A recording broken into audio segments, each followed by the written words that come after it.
چنانچہ اس عورت نے اپنے موزے کو نکالا اور اپنے دوپٹے کو اتارا اور کنویں سے پانی نکال کر کے اس کتے کو پانی پلا دیا۔ جیسے ہی کتا پانی پیتا ہے وہ چھری لے کر کے کھڑا ہو جاتا ہے۔ اللہ کے رسول صلی اللہ علیہ وسلم آگے فرماتے ہیں کہ یہ عمل اللہ تبارک و تعالیٰ کو اتنا پسند آیا، یہ عمل اللہ تبارک و تعالیٰ کو اتنا اچھا لگا کہ اللہ تبارک و تعالیٰ نے اس کی وجہ سے اس عورت کی مغفرت فرما دی، وہ عورت جنت میں چلی گئی۔ تو اللہ تبارک و تعالیٰ کے مخلوق کے ساتھ بہترین معاملہ کرنا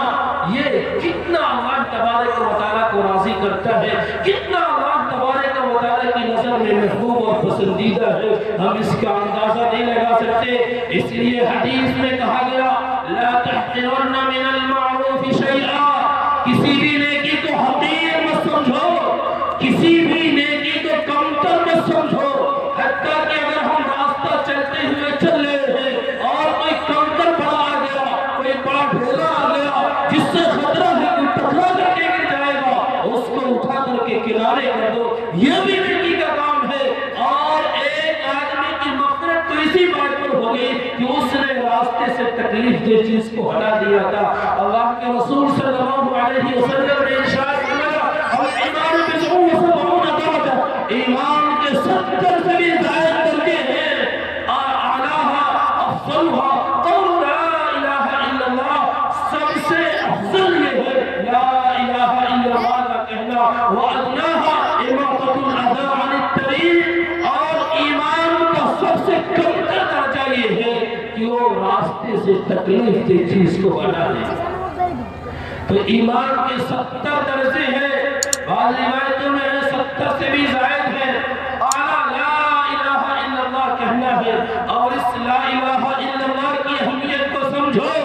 اس لا الہ الا اللہ کی قیمت کو سمجھو۔ ہم نے کلمہ پڑھ لیا ہے لیکن لا الہ الا اللہ کے مطلب کو نہیں سمجھا ہے، کیا اس سے مطالبہ کیا جاتا ہے، محمد رسول اللہ کیا ہے، اس کو ہم اپنے سامنے رکھیں۔ اللہ کے رسول صلی اللہ علیہ وسلم نے فرمایا من قال لا الہ الا اللہ دخل الجنہ، جس نے لا الہ الا اللہ کہا وہ جنت میں داخل ہوگا، جس نے اللہ کی وحدانیت کا اقرار کیا، جس نے اللہ کی ربوبیت کا اعتراف کیا، جس نے اللہ کی وحدانیت کا اقرار کیا، وہ ضرور جنت میں داخل ہوگا، وہ ضرور جنت میں داخل ہوگا۔ اس لیے اس لا الہ الا اللہ کہنے کی قیمت کا اندازہ کریے۔ کل قیامت کے دن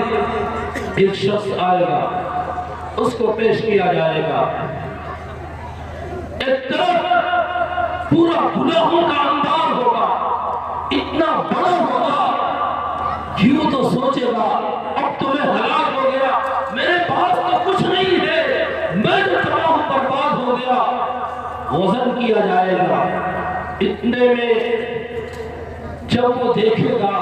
کہ بہت پریشان ہو رہا ہے، کہے گا ایک پرچی لائی جائے اور اس کو دوسرے پلڑے میں رکھا جائے۔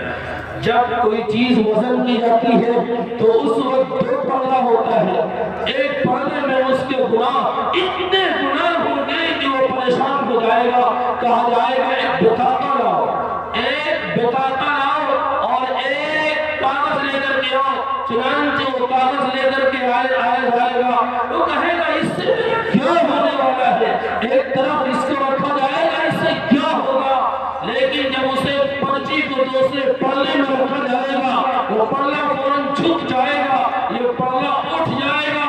یعنی کہ اس ایک پرچی کی وجہ سے وہ اس کے گناہ ہلکے پڑ جائیں گے اور وہ نیکی کا پلڑا بھاری ہو جائے گا۔ اس کو دیکھا جائے گا، اس میں لکھا ہوگا لا الہ الا اللہ، وہ دیکھے گا، وہ تعجب کرے گا کس طریقے سے، تو وہ کہا جائے گا تم نے فلاں موقع پر بڑے ہی صدق و اخلاص کے ساتھ، سچائی اور خلوص کے ساتھ لا الہ الا اللہ کہا تھا، اس کا یہ ثمرہ نتیجہ ہے کہ وہ تمام پر غالب آ گیا۔ من قال لا الہ الا اللہ دخل الجنہ، جس نے کہا وہ جنت میں داخل ہوگا۔ تو اس ایک عورت کی اس بات پر مغفرت ہو گئی کہ اس نے کتے کو پانی پلایا۔ ایک اور دوسرا واقعہ بھی سن لیجیے، ایک عورت تھی جو بڑی نیک اور صالحہ تھی، اس نے ایک بلی کو پکڑ لیا اور پکڑ کر کے باندھ لیا، اس کے لیے کھانے پینے کا انتظام نہیں کیا، اسی میں وہ بلی مر گئی۔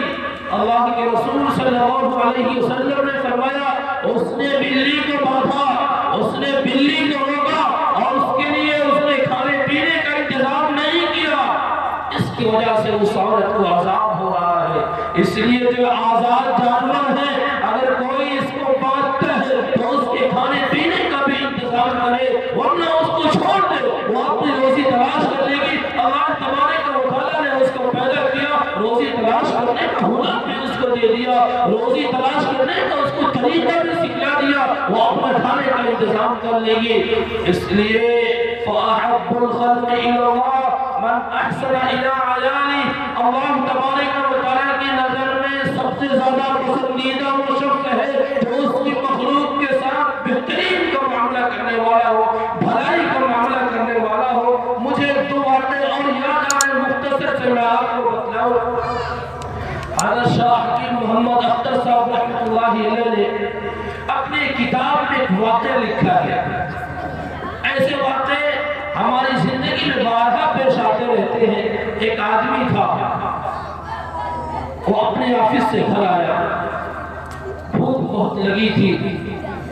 بیوی نے کھانے کے لیے کھانا پیش کیا،